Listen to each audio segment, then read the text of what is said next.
ভাই রে ভাই, সৌদি আরবে এখন কাজ নাই রে ভাই। বিশ্বাস করেন, সৌদি আরবে এখন কাজ নাই। সৌদি আরবে অসংখ্য পরিমাণ লোক বসা আছে, ফ্রি ভিসার লোক। হ্যালো, আসসালামু আলাইকুম। আমি সৌদি আরব রিয়াদ সিটি থেকে বলছিলাম। আসলে যারা এখানে দেখতে পাচ্ছেন, এরা কাজের সন্ধানে সিটি করতেছে, ছোটাছুটি করতেছে, এরা আসলে কাজ পাচ্ছে না। এরা কারা? এরা ফ্রি ভিসার লোক, হয়তো দালানের মাধ্যমে আসছে, কারো বন্ধু বান্ধবের হাত ধরিয়ে আসছে বা ভাই বোনের হাত ধরিয়ে আসছে। তো এরা আসার পরে এরা মনে করেন 3 মাস 2 মাস 1 মাস যাই যেভাবে পারে ওইভাবে মনে করেন তাদেরকে কন্ট্রোল করে চালায়।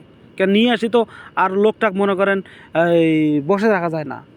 তারা এখন 2-3 মাস দেখার পরে দেয় ছাড়ি, এখন তুই চাকরি খুঁজে নে, চাকরি অমুক জায়গায় বিজ্ঞাপন লাগিয়েছে, অমুক কন্ট্রাক্টরের লোক লাগতেছে, ওখানে যা খোঁজ।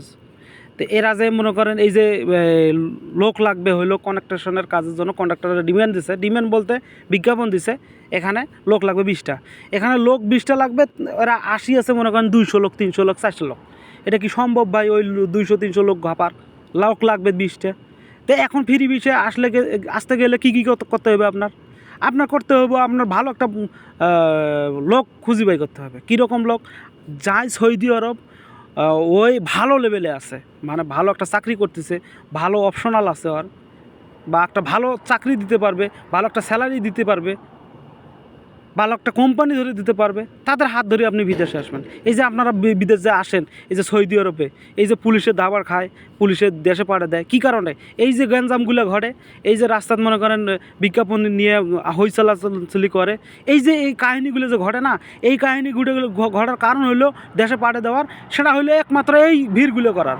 রাস্তাত মৌনু এইরকম সিস্টেম নাই সৌদি আরবে, যা রাস্তাতে আসি এরকম ভিড় করবে, এই সিস্টেম নাই এটা। তো সেই ক্ষেত্রে আপনাদের যে বিদেশ যারাই আসবেন ভাই, তারা অবশ্যই একটু চিন্তা করে আসবেন। আপনারা কেন মাথাত নিতেছেন না? অসংখ্য পরিমাণ ভিডিও আপলোড দেওয়া আছে ইউটিউবের মধ্যে, ফেসবুকের মধ্যে, আপনারা দেখতে পান না এগুলা? আপনারা এখানে আসি মনে করেন বিপদে পড়ে যান। তো এগুলো চিন্তা ভাবনা না করে যদি আপনি সৌদি আরব আসেন, তাহলে আপনি তো বিপদে পড়বেন। এই লোকগুলো সেম সমস্যার মধ্যে পড়ছে।